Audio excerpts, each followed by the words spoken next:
Spicy, c'est un média, un nouveau média, 100% vidéo, 100% digital. En clair, c'est une plateforme de grands reportages et de documentaires de qualité disponibles sur Internet, sur le web, 100% digital, qui propose donc du grand reportage et du documentaire de qualité sous différents formats, 5 minutes, 10 minutes, 15 minutes, 30 minutes, 52 minutes, le tout séquencé de façon à correspondre aux nouveaux usages de consommation digitaux.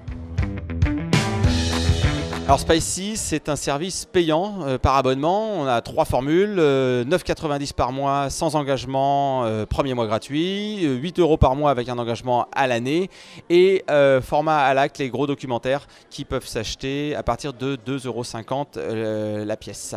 Pourquoi on a opté pour ce modèle-là? Pour 3 raisons principales. D'abord parce que la qualité, ça se paye, parce qu'on paye les gens, donc on paye les reporters, on paye les réalisateurs et on veut que ça se sache et la qualité, encore une fois, ça se paye. La deuxième raison, c'est que le fait d'être payant, c'est une façon d'assurer notre indépendance aussi. On appartient à nos abonnés et ça permet de ne pas avoir de publicité qui en plus peut être quelque chose de dérangeant pour les internautes. Une troisième raison, c'est une façon aussi d'explorer une nouvelle voie, certainement plus dure, mais qui tend à s'ouvrir sur le digital. Parce que globalement, on se dit trouver du clic qualifié qui rapporte, c'est quasiment aussi dur ou peut-être finalement moins dur que trouver de l'abonnement payant. Et ce qu'on ne veut pas, c'est finalement succomber à ce qui est la dictature du clic qui, par rapport à la télévision, a remplacé la dictature de la ménagère. La télé n'est pas fondamentalement en train de mourir. Elle est face à des enjeux de transformation numérique comme a pu le connaître la presse écrite. Donc elle est obligée de se transformer et c'est quand même des gros enjeux. Elle va rester un moment de grand rendez-vous, les moments sportifs, les événements sportifs, les grands événements d'actualité qui marquent la vie du pays.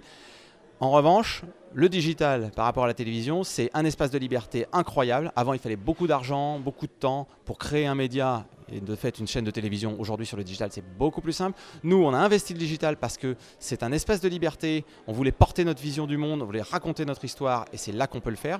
Puis dernière chose, mis à part les grands événements, toute une partie des programmes de la télévision aujourd'hui sont regardés d'une autre manière, notamment par le jeune public qui se détourne de l'écran principal, de l'écran familial pour regarder les programmes sur d'autres vecteurs. C'est le digital et c'est pour ça qu'on a voulu y venir.